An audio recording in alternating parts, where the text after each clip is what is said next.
नमस्कार दोस्तों, स्वागत है फिर से एक नए वीडियो में। तो दोस्तों, आज हम लोग एडिटोरिया प्रकाशन का बिहार दरोगा मेंस के लिए प्रैक्टिस सेट नंबर 5 देखेंगे। इससे पहले हम लोग 4 प्रैक्टिस सेट को देख चुके हैं। तो चलिए दोस्तों, आज हम लोग 5वां प्रैक्टिस सेट देखते हैं।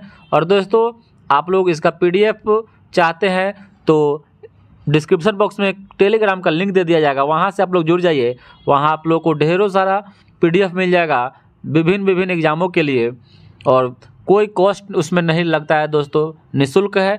तो चलिए दोस्तों, आज शुरू करते हैं। पहला प्रश्न है आज के वीडियो का कि बौद्ध ग्रंथ मंजिम निकाय किस भाषा में लिखी गई है। बौद्ध ग्रंथ मंजिम निकाय किस भाषा में लिखी गई है? तो हो जाएगा पाली भाषा में लिखी गई, पाली भाषा में। और बौद्ध धर्म के संस्थापक महात्मा बुद्ध थे। बुद्ध का जन्म शाक्यों की राजधानी कपिलवस्तु के समीप लुम्बिनी में 563 ईसा पूर्व में हुआ था। 563 ईसा पूर्व में हुआ था। और लुम्बिनी कहाँ है? तो नेपाल में है। और गौतम बुद्ध ने गृह त्याग जो कर दिए थे 29 वर्ष की अवस्था में, उसको बौद्ध धर्म में महाभिनिष्क्रमण कहा गया। और गृह त्याग का प्रतीक घोड़ा था। अगला प्रश्न है कि भुवनेश्वर में लिंगराज मंदिर किस शैली में बना हुआ है? तो जो भुवनेश्वर में है जो लिंगराज मंदिर, वह नागर शैली में है। एक बात याद रखना है दोस्तों, उत्तर भारत में जितने मंदिर बने हुए हैं वह नागर शैली में बने हैं, नागर शैली में। जबकि वहीं दक्षिण भारत में है वह द्रविड़ शैली में मंदिरों का निर्माण हुआ है। और दोनों को मिलाकर हो जाएगा तो बेसर शैली हो जाता है। अगला प्रश्न है कि मौर्य काल में रज्जु ग्राहक का क्या कार्य था? रज्जु ग्राहक का कार्य क्या था? तो हो जाएगा भूमि की माप करना। भूमि की माप रज्जु ग्राहक करते थे। रज्जु ग्राहक भूमि की माप करते थे। भूमि ग्राहक रज्जु की माप करते थे। अगला प्रश्न है कि हर्षवर्धन पुत्र था। हर्षवर्धन किसका पुत्र था? तो यह हर्षवर्धन हो जाएगा प्रभाकर वर्धन का पुत्र था। प्रभाकर वर्धन का पुत्र था। और पुष्पभूति वंश के संस्थापक पुष्पभूति था। और पुष्पभूति वंश की प्रारंभिक राजधानी जो थी वह थानेश्वर थी। और थानेश्वर के स्थान पर हर्षवर्धन ने ही अपनी राजधानी कनौज में स्थापित की थी। कनौज में स्थापित की थी। अगला प्रश्न है कि महाभारत के अनुसार उत्तरी पंचाल की राजधानी स्थित थी। तो उत्तरी पंचाल की राजधानी अहिछत्र थी। अहिछत्र। वहीं पर आपसे दक्षिणी पंचाल पूछे तो उसकी राजधानी काम्पिल्य थी। काम्पिल्य। और हस्तिनापुर की राजधानी हस्तिनापुर था इंद्रप्रस्थ।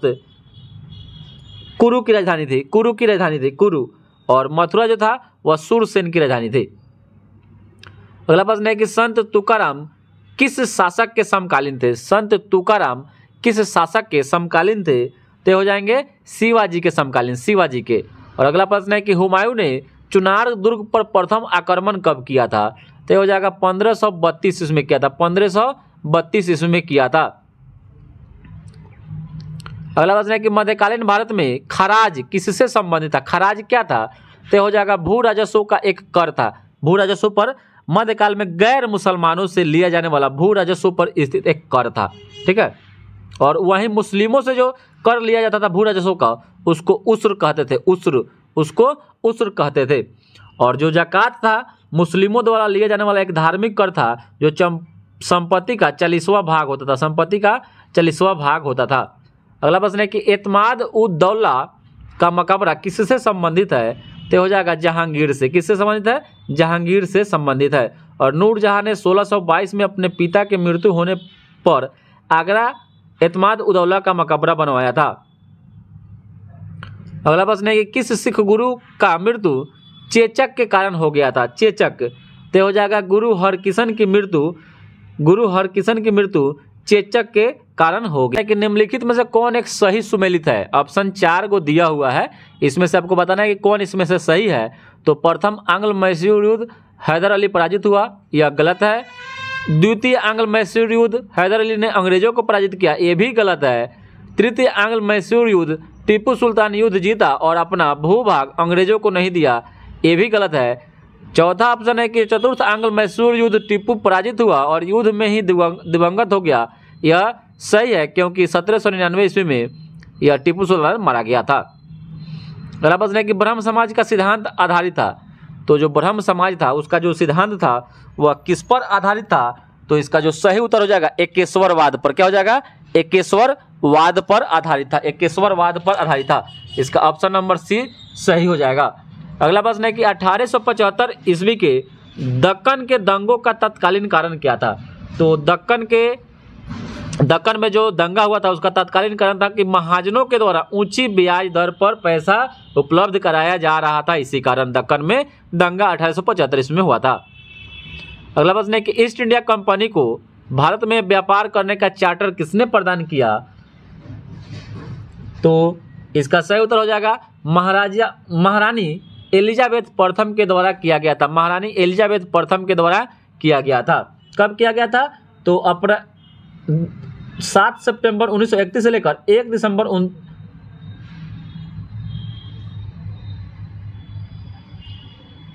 कब किया गया था। ये हो जाएगा 31 दिसंबर 1600 ईस्वी में किया गया था, 31 दिसंबर 1600 ईस्वी में किया गया था, याद रखिएगा दोस्तों। अगला प्रश्न है कि सविनय अवज्ञा आंदोलन अंतिम रूप से कब वापस लिया गया। तो यह ले लिया गया अप्रैल 1934 ईस्वी में ले लिया गया। और सविनय अवज्ञा आंदोलन की शुरुआत पूछे तो 1930 ईस्वी में हुआ था, 1930 में हुआ था। अगला प्रश्न है कि अनुसूचित जातियों, जनजातियों और अन्य दुर्बल वर्ग के शिक्षा और अर्थ संबंधी हितों की अभिवृद्धि के लिए किस अनुच्छेद में चर्चा की गई है। तो यह किया गया अनुच्छेद 46 में किया गया, अनुच्छेद 46 में किया गया है। तो जान लेते हैं और ऑप्शन है, जैसे अनुच्छेद 30 है तो अनुच्छेद 30 में शिक्षण संस्थानों की स्थापना करना है और प्रशासन करने का अल्पसंख्यक वर्गों का अधिकार दिया गया है। 44 में है कि समान नागरिकों के लिए समान नागरिक संहिता है। और अनुच्छेद 45 में है कि 6 वर्ष से कम उम्र के बालकों को निःशुल्क एवं अनिवार्य शिक्षा का प्रावधान करना है। ठीक है। अगला प्रश्न है कि राष्ट्रीय अंतरिम सरकार में रियासतों का विभाग किसे दिया गया था। रियासतों का विभाग जो दिया गया था सरदार वल्लभ भाई पटेल को दिया गया था। ठीक है।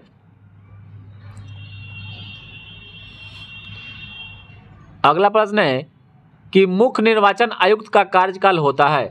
तो मुख्य निर्वाचन का जो आयुक्त का कार्यकाल होता है 6 वर्ष या 65 वर्ष में जो भी पहले हो जाए उतना ही तक इनका कार्यकाल होता है।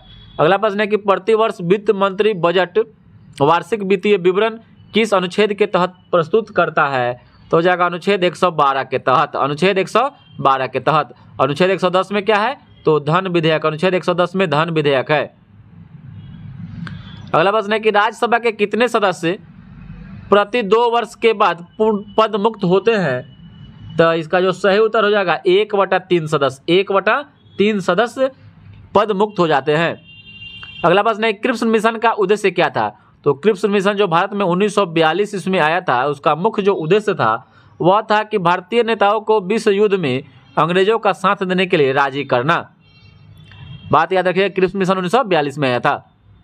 अगला प्रश्न है कि निम्नलिखित विवादों में से किसमें सर्वोच्च न्यायालय ने प्रस्तावना को भारतीय संविधान की मौलिक संरचना का भाग स्वीकार किया है। तो यह हो जाएगा केशवानंद भारतीवाद में, जो उसी में आपको मौलिक संरचना को स्वीकार कर लिया गया। अगला प्रश्न है किस समिति के सिफारिश पर मूल कर्तव्य को संविधान में जोड़ा गया। तो हो जाएगा सरदार स्वर्ण सिंह समिति के सिफारिश पर 1976 ईस्वी में 1976 में 42वां संविधान संशोधन करके। अगला प्रश्न है कि भारतीय संविधान के किस अनुच्छेद के तहत सर्वोच्च न्यायालय भारतीय नागरिकों के मूल अधिकारों की सुरक्षा करता है। तो इसका जो सही उत्तर हो जाएगा अनुच्छेद 32 के तहत, अनुच्छेद 32 के तहत। और इसको अनुच्छेद 32 को ही डॉक्टर भीमराव अंबेडकर ने संविधान का आत्मा कहा है। अगला प्रश्न है कि स्वतंत्रता प्राप्ति के पश्चात पहला अविश्वास प्रस्ताव लाया गया था। तो यह लाया गया था पंडित जवाहरलाल नेहरू के नेतृत्व वाली सरकार के खिलाफ 1963 ईस्वी में, जो जेबी कृपलानी ने संसद के मानसून सत्र के दौरान किया था। अगला प्रश्न है कि न्यूनतम समर्थन मूल्य के संबंध में कौन सा कथन सही नहीं है। तो इसमें से आपका इसका निर्धारण भारतीय खाद्य निगम द्वारा किया जा सकता है, यही सही नहीं है। यह किसान कल्याण मंत्रालय का एक संलग्न कार्यालय है। और हरित क्रांति के मद्देनजर 1966 से 67 में पहली बार भारत सरकार द्वारा न्यूनतम समर्थन मूल्य की घोषणा की गई थी। अगला प्रश्न है कि निम्नलिखित पर विचार करना है। भुगतान बैंकों का खोला जाना, प्रधानमंत्री सुरक्षा बीमा योजना, मुद्रा ऋण योजना, अटल पेंशन योजना कौन वित्तीय समावेशन प्रक्रिया का भाग है? तो इसका जो ऑप्शन नंबर सी हो जाएगा, सभी जो क्या है वित्तीय समावेशन की प्रक्रिया का एक भाग है। अगला प्रश्न है कि स्वतंत्रता प्राप्ति के पश्चात भारत द्वारा कौन सा आर्थिक मॉडल को अपनाया गया? तो हो जाएगा मिश्रित अर्थव्यवस्था को अपनाया गया था। और मिश्रित अर्थव्यवस्था का मतलब होता है निजी और सार्वजनिक क्षेत्रों का सह अस्तित्व होता है। ठीक है। अगला प्रश्न है कि बाजार में मुद्रास्फीति को नियंत्रित करने के लिए आरबीआई द्वारा क्या क्या किया जाना चाहिए? यानी मुद्रास्फीति को रोकने के लिए, कम करने के लिए आरबीआई क्या क्या कर सकता है? तो यह कर सकता है रेपो रेट बढ़ा सकता है और बैंक दर में वृद्धि कर सकता है। ठीक है, इसलिए इसका ऑप्शन नंबर सी हो जाएगा 1 और 3। रेपो रेट बढ़ाएगा और बैंक दर में वृद्धि कर देगा तो मुद्रास्फीति जो होगा स्वयं नियंत्रित हो जाएगा। अगला प्रश्न है कि मुद्रा का क्या तात्पर्य होता है? मुद्रा का तात्पर्य क्या होता है? तो हो जाएगा मुद्रा क्या, एक मूल्य का मापक है। मूल्य का मापक है। इसके द्वारा दैनिक जीवन में खरीद और बिक्री की जाती है। और भारत की जो रुपया है वह, भारत की जो मुद्रा है वह रुपया है। क्या है? रुपया है। अगला प्रश्न है कि व्हाई आई एम हिंदू तथा एन एरा ऑफ डार्कनेस नामक पुस्तक किसके द्वारा लिखा गया है? तो यह लिखा गया है शशि थरूर के द्वारा। शशि थरूर के द्वारा लिखा गया है। अगला प्रश्न है कि माउंट एवरेस्ट पर चढ़ने वाली प्रथम भारतीय महिला कौन थी? तो माउंट एवरेस्ट पर चढ़ने वाली प्रथम जो महिला थी वह बछेंद्री पाल थी। क्या थी? कौन थी? बछेंद्री पाल थी। बछेंद्री पाल जो 1984 ईस्वी में भारतीय प्रथम महिला के रूप में एवरेस्ट फतह किया था और भारत को गौरवान्वित किया। अगला प्रश्न है कि निम्न में कौन सा किताब सरोजिनी नायडू के द्वारा नहीं लिखा गया है? तो इसमें से option number the broken wing, the golden threshold, the bird of the time, यह सब लिखा गया है। जबकि option number C the golden bird, यह पुस्तक the golden bird Jacob Grimm और विल्हेम ग्रिम के द्वारा लिखा गया है। इसलिए इसका ऑप्शन नंबर सी सही हो जाएगा। अगला प्रश्न है कि किजिल कुंभ रेगिस्तान कहाँ है? तो किजिल कुंभ रेगिस्तान है ना, या कजाकिस्तान, तुर्कमेनिस्तान, उज्बेकिस्तान, यह सभी तीनों देशों में पड़ता है। मध्य एशिया में स्थित एक रेगिस्तान है किजिल कुंभ। अगला प्रश्न है कि इंडियन ग्रेन स्टोरेज, मिलान करना है, Indian grain storage management and research institute, तो ये कहाँ है? तो ये हो जाएगा हापुड़ में है। कहाँ है? हापुड़ में है। वहीं पर राष्ट्रीय उद्यमिता एवं लघु व्यवसाय विकास संस्थान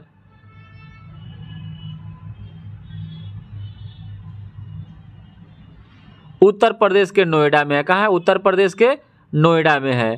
और गोविंद बल्लभ पंत सामाजिक विज्ञान संस्थान यह इलाहाबाद में है। और हरिश्चंद्र अनुसंधान संस्थान जो है ना, यह इलाहाबाद में है। इसका ऑप्शन नंबर 20 सही हो जाए। इसका ऑप्शन नंबर ए सही हो जाएगा, ए। अगला प्रश्न है कि बिहार में स्थित महाजनपदों के बारे में जानकारी मिलती है। तो महाजनपद के बारे में अंगुत्तर निकाय से जानकारी मिलती है। तो 16 महाजनपद, लगभग 10 गणराज्यों की चर्चा अंगुत्तर निकाय से ही मिलती है। याद रखिएगा दोस्तों। अगला प्रश्न है कि बिहार की सबसे प्राचीन परियोजना कौन सी है? तो बिहार की सबसे प्राचीन परियोजना जो है ना, यह सोन परियोजना है। सोन जो 1874 इसमें परिचालन आया था, इसका शुरुआत हुआ था। अगला प्रश्न है कि बिहार में गंगा नदी में दक्षिण दिशा में मिलने वाली नदियों में से कौन नहीं है? तो इसका जो सही उत्तर हो जाएगा महानंदा। यह दक्षिण दिशा से नहीं मिलता है, या उत्तर दिशा से मिलता है। जबकि कर्मनाशा, सोन और पुनपुन दक्षिण दिशा से मिलता है। अगला प्रश्न है कि मछलियां अपने गलफड़ों की सहायता से सांस लेती है, जिनमें प्रचुर मात्रा में रक्त वाहिकाएं होती है। गलफड़े मछली की मदद करते हैं किस रूप में? तो हो जाएगा पानी में घुली ऑक्सीजन लेने के लिए। अगला प्रश्न है कि ईस्ट का उपयोग वाइन और बियर उद्योगों में किया जाता है क्योंकि यह श्वसन करता है। हो जाएगा अवायवीय रूप में अल्कोहल का उत्पादन करता है। अवायवीय रूप में अल्कोहल का उत्पादन करता है। अगला प्रश्न है कि धातु विद्युत के अच्छे सुचालक होते हैं क्योंकि इनमें मुक्त इलेक्ट्रॉन पाया जाता है। इनमें मुक्त इलेक्ट्रॉन पाया जाता है, इसी कारण। अगला प्रश्न है कि मिट्टी का सबसे महत्वपूर्ण कारक जो प्रदूषक हो सकता है, वह है आपका प्लास्टिक। क्या है? प्लास्टिक। अगला प्रश्न है कि वनों की कटाई से होने वाले प्रभावों में से कौन सा कथन गलत है?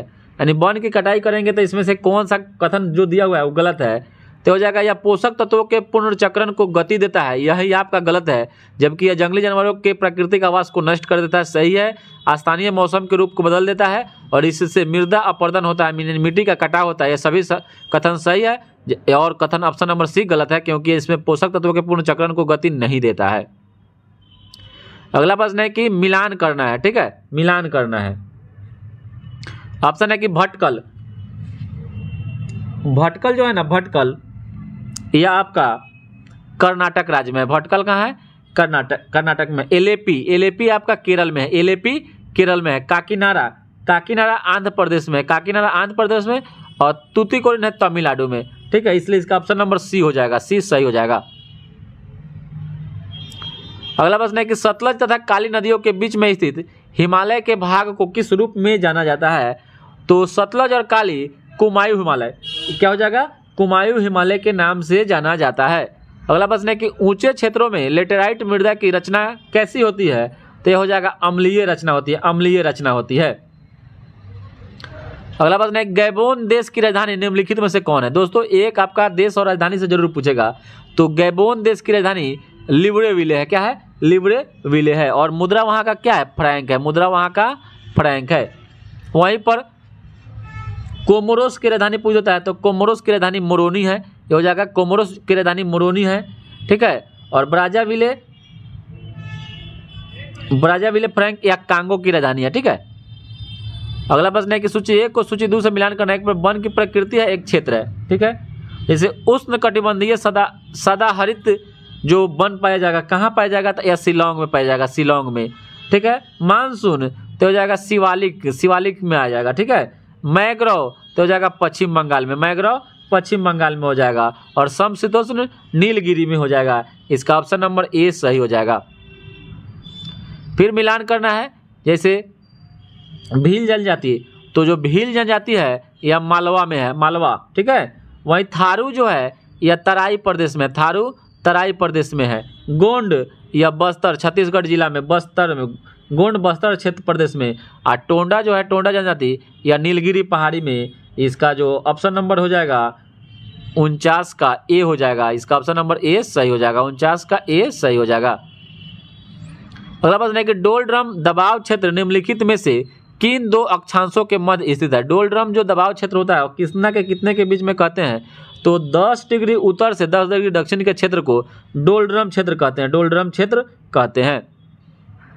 अगला प्रश्न है कि निम्नलिखित में से किसकी शारीरिक बनावट यानी संगठन में एक द्विपार्श्विक समरूपता में बांटा होता है? तो यह हो जाएगा आपका सी एनिलिडा। अगला प्रश्न है कि निम्नलिखित में से कौन सा युग्म नियत तापी प्राणियों का है? नियत तापी प्राणियों का इनमें से कौन हो जाएगा? तो इसका सही उत्तर हो जाएगा मोर एवं ऊंट हो जाएगा, मोर एवं ऊंट। अगला प्रश्न है कि निम्नलिखित में से कौन सा कोशिका अंगक मुख्य रूप से पाचक एंजाइमों के संग्रहकार की तरह कार्य करता है? तो यह हो जाएगा लाइसोसोम हो जाएगा, लाइसोसोम। लाइसोसोम को आत्महत्या की थैली या पाचक एंजाइमों का संग्रहकारक के नाम से भी जाना जाता है। ठीक है। अगला प्रश्न है कि पादप वृद्धि नियामक भिन्न रासायनिक संरचनाओं के छोटे साधारण अणु होते हैं, ये क्या है? तो इसका जो सही उत्तर हो जाएगा यह इंडोल यौगिक है, एडेनिन व्युत्पन्न है और कैरोटीनाइड एवं टर्पीन है। अगला प्रश्न है कि निम्नलिखित उर्वरकों में से किस एक का अत्यधिक उपयोग भौम जल में एक अविषालु पदार्थ की उपस्थिति के लिए जिम्मेदार हो सकता है? तो हो जाएगा फॉस्फेट और पोटेशियम, फॉस्फेट और पोटेशियम। अगला प्रश्न है कि तुगंता बीमारी अधिक ऊंचाई पर होती है। तुगंता बीमारी जो है ना अधिक ऊंचाई पर होती है, इसका कारण क्या है? तो इसका कारण है ऑक्सीजन तथा निम्न आंशिक दबाव, ऑक्सीजन तथा निम्न आंशिक दबाव होने के कारण तुगंता बीमारी हो जाती है। अगला प्रश्न है कि हमारे शरीर में ग्लूकोज ऊर्जा का एक महत्वपूर्ण स्रोत है। ग्लूकोज निम्नलिखित में से किस प्रकार के कार्बनिक अणु का एक प्रकार है? तो हो जाएगा यह एक प्रकार का कार्बोहाइड्रेट्स है। अगला प्रश्न है कि बल की चुंबकीय रेखाओं के गुणों के संदर्भ में सही कथनों का चयन करना है। इनमें से आपको बताना है कि बल की चुंबकीय रेखाएं कभी भी प्रतिच्छेद नहीं करती है, एक दूसरे को नहीं काटती है, यह सही है। और यह ध्रुवों की तुलना में भूमध्य रेखा पर अधिकतम होती है, यह गलत है। और चुंबकीय बल रेखाएं दक्षिणी ध्रुव से प्रारंभ होकर उत्तरी ध्रुव पर समाप्त होती है, यह भी गलत है, क्योंकि उत्तरी से समाप्त होती है दक्षिणी पर समाप्त, उत्तरी से शुरू होकर दक्षिणी पर समाप्त होती है, ठीक है। और बल की चुंबकीय रेखाएं चुंबक के पिंड पर फैली हुई निरंतर वक्र में बंद होती है, ये सही है। तो इसके लिए इसका कथन ऑप्शन नंबर सी हो जाएगा, 1 और 4 सही है। अगला प्रश्न है कि निम्नलिखित में से कौन सा एक विद्युत ऊर्जा का प्रकाश ऊर्जा में रूपांतरण नहीं करता है? तो इसका सही उत्तर हो जाएगा मोमबत्ती, क्योंकि मोमबत्ती रासायनिक ऊर्जा को बदलता है, रासायनिक ऊर्जा को बदलता है, रासायनिक ऊर्जा को। अगला प्रश्न है कि प्रकाश संश्लेषण के लिए निम्नलिखित में से किस तत्वों का होना आवश्यक होता है? तो हो जाएगा सूर्य का प्रकाश, जल और कार्बन डाइऑक्साइड का होना आवश्यक होता है। अगला प्रश्न है कि निम्नलिखित कथनों में कौन सा एक कथन ध्वनि का वेग के संबंध में सही है? तो हो जाएगा ठोसों में अधिकतम और गैसों में न्यूनतम होता है, ऑप्शन नंबर डी सही हो जाएगा। अगला प्रश्न है कि निम्नलिखित कथनों में कौन सा एक सही नहीं है? तो सही नहीं है इसमें से ऑप्शन नंबर आपका बी हो जाएगा। 20 हर्ट्ज से कम आवृत्ति की ध्वनि तरंगे प्रस्रव तरंगे कहलाते हैं, इसको 20 से हर्ट्ज को अश्रव तरंगे कहते हैं, अश्रव। और पाराश्रव जो होता है 20,000 हर्ट्ज से ऊपर के तरंग को कहते हैं। अगला प्रश्न है कि एक्स किरणें होती है, एक्स किरणें कैसी होती है? तो यह विद्युत क्षेत्र या चुंबकीय क्षेत्र द्वारा विक्षेपित नहीं होती है एक्स किरणें से। और अगला प्रश्न है कि निम्नलिखित में से किसके प्रकार्यक समूह समवायता संभव नहीं है? तो हो जाएगा एल्डिहाइड, एल्किल हैलाइड से हो जाएगा, एल्किल हैलाइड समूह समवायता संभव नहीं है। अगला प्रश्न है कि ग्रेफाइट में प्रत्येक कार्बन परमाणु 3 अन्य कार्बन परमाणुओं से आबंध कैसे बनाता है? तो यह बनाता है उसी तल में एक षटकोणीय विन्यास बनाकर। अगला प्रश्न है कि वर्ण लेखन जिसको क्रोमेटोग्राफी को प्रयुक्त करके निम्नलिखित में से कौन पृथक नहीं किए जा सकते हैं? तो क्रोमेटोग्राफी से आपका रेडियो समस्थानी को अलग आप नहीं कर सकते हैं, जबकि एक रंजक से रंग कर सकते हैं, किसी प्राकृतिक रंग से वर्णक हटा सकते हैं, रक्त से औषधि, यह सब आपका क्रोमेटोग्राफी की सहायता से हो सकता है, जबकि रेडियो समस्थानी को अलग पृथक नहीं कर सकते हैं। अगला प्रश्न है कि निम्नलिखित कथन पर विचार करना है, किसी तत्व की परमाणु द्रव्यमान को तुलना किसी तत्व का परमाणु क्रमांक उस तत्व के गुण को दर्शाने में अधिक सक्षम है, या किस वैज्ञानिक ने कथन दिया था? तो यह हो जाएगा मोसले के द्वारा दिया गया, हेनरी मोसले के द्वारा यह सिद्धांत दिया गया है। अगला प्रश्न है किसी द्रव तथा उसमें अविलेय पदार्थ के अवयवों को किसी विधि द्वारा अलग किया जा सकता है, उस विधि को क्या कहते हैं? तो इस विधि को निस्यंदन बोलते हैं, निस्यंदन। अगला प्रश्न है कि द्रव की अवस्थाओं की अधिकतम संख्या, तो जो द्रव की अधिकतम अवस्था है वह 5 है, ठीक है। ठोस, द्रव, गैस, बोस आइंस्टीन प्लाज्मा और बोस आइंस्टीन कंडेंसेट, याद रखिएगा। अगला प्रश्न है किसी तत्व के रासायनिक गुणधर्म किस पर निर्भर करते हैं? तो किसी भी तत्व के रासायनिक जो गुणधर्म है वह आपका तत्व के सबसे बाहरी कोश में इलेक्ट्रॉनों की संख्या पर निर्भर करता है। अगला प्रश्न है किस विभाग ने राष्ट्रव्यापी डिजिटल जीवन प्रमाण पत्र अभियान 2.0 लॉन्च किया है? तो यह किया है पेंशन एवं पेंशनभोगी कल्याण विभाग ने।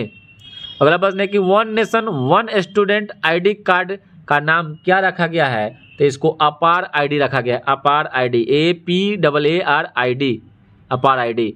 अगला प्रश्न है कि प्रोजेक्ट उद्धव हाल ही में खबरों में देखा गया था, यह सेना डैश और डैश के बीच एक संयुक्त सहयोग है, तो हो जाएगा United service institution of India के बीच में है। अगला प्रश्न है कि IAAFI 2023 में किस फिल्म ने सर्वश्रेष्ठ फिल्म का पुरस्कार जीता है? तो यह जीता है एंडलेस बॉर्डर्स ने यह पुरस्कार जीता है। अगला प्रश्न है कि फरवरी 2023 में आर्द्र भूमि बचाओ अभियान किसने शुरू किया? तो यह किया था भूपेंद्र यादव ने। अगला प्रश्न है कि सिटी इंडेक्स 2023 के अनुसार 9 महिला अरबपतियों के साथ भारत का स्थान कौन सा है?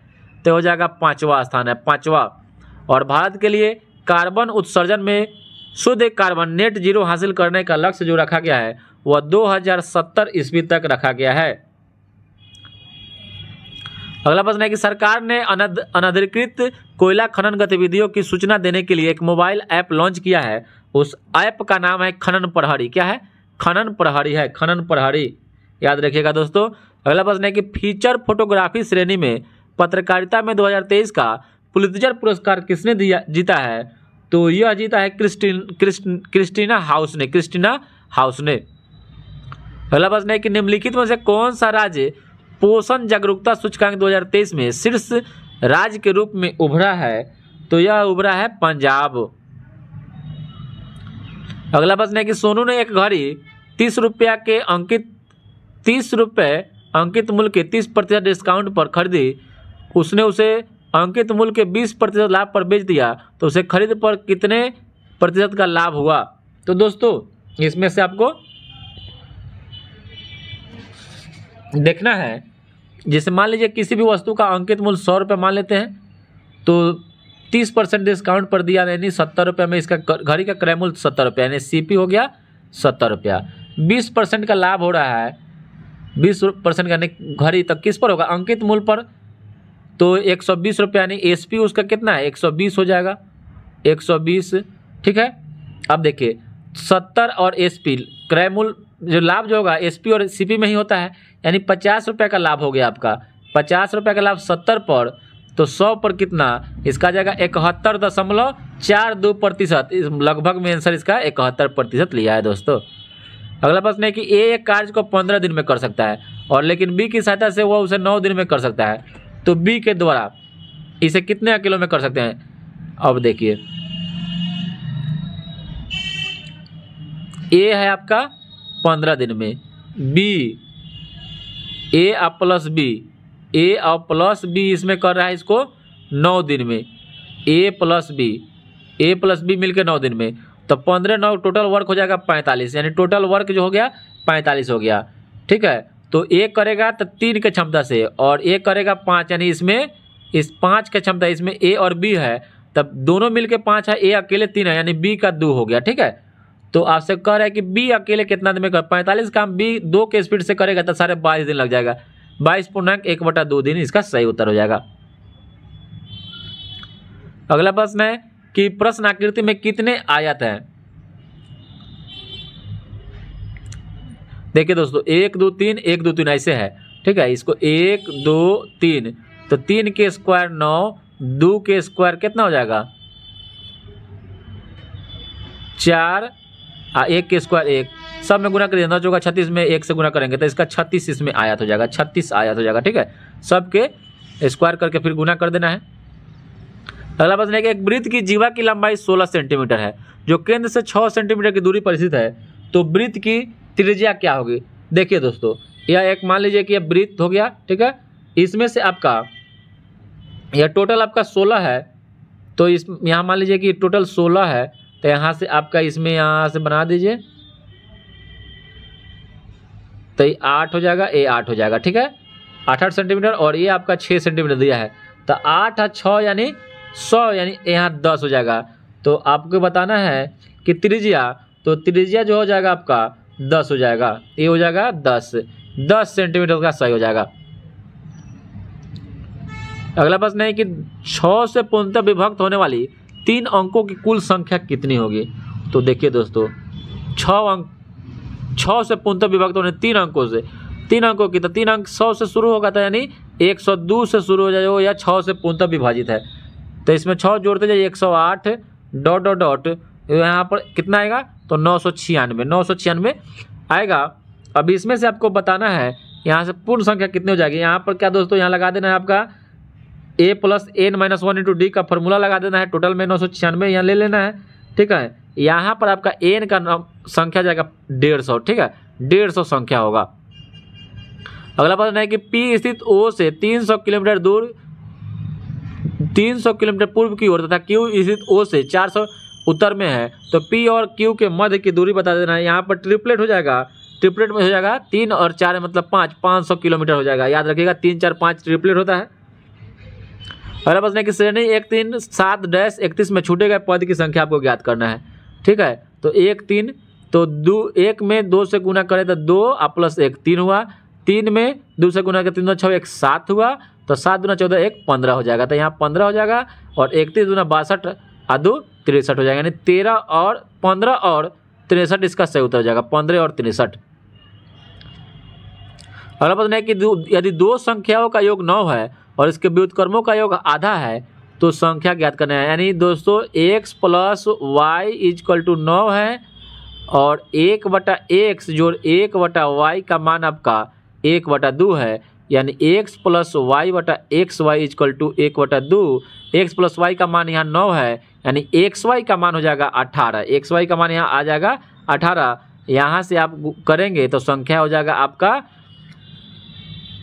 6 और 3 हो जाएगा, 6 और 3 इसका ऑप्शन नंबर सी इसका सही उत्तर हो जाएगा, सी सही हो जाएगा।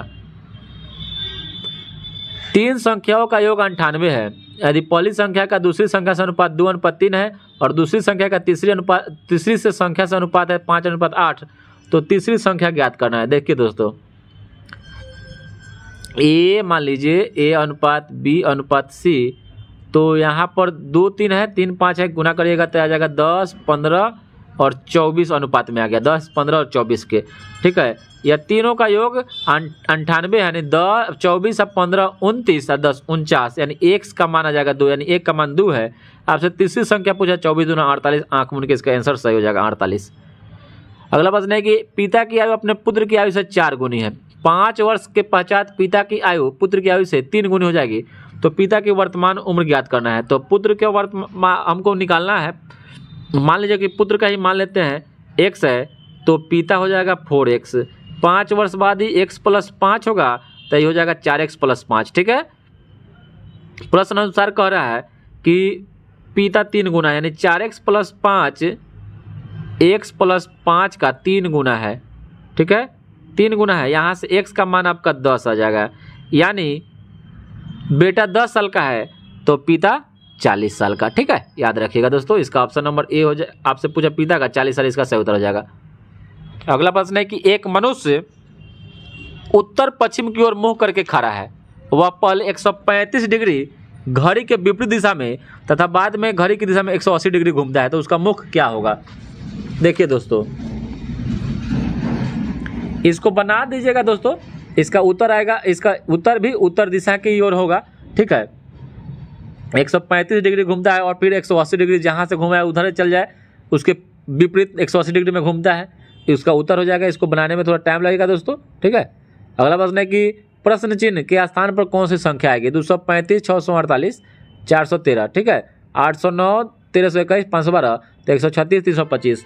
देखिए, दोनों किनारों के संख्या को इसको जोड़िए। ठीक है, दोनों किनारों को जोड़ेंगे तो 235 और 413 का मतलब होता है 648। उसी तरह 809 512 136 325, ऑप्शन नंबर ए हो जाएगा 461।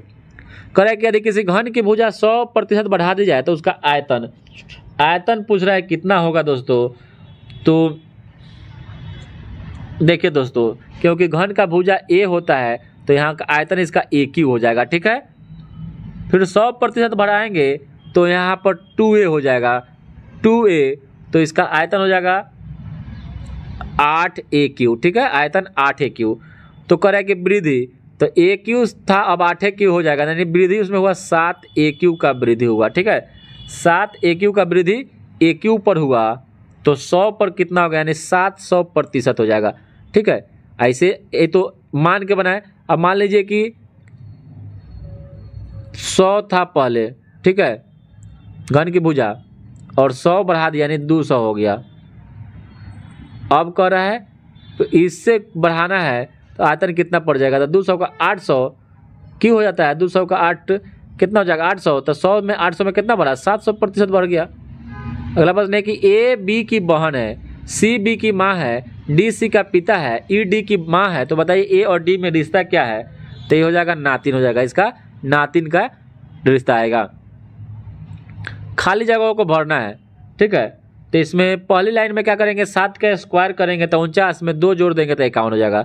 6 के स्क्वायर करेंगे तो 36 में 4 जोड़ेंगे 40, तब 5 का स्क्वायर करेंगे तो 25, अब 25 में 3 जोड़ देंगे तो 28, इसका 3 सही हो जाएगा।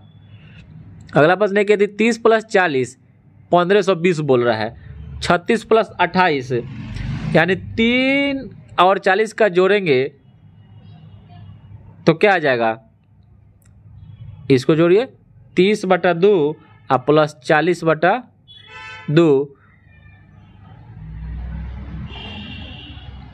सब में जोड़ते चलिए।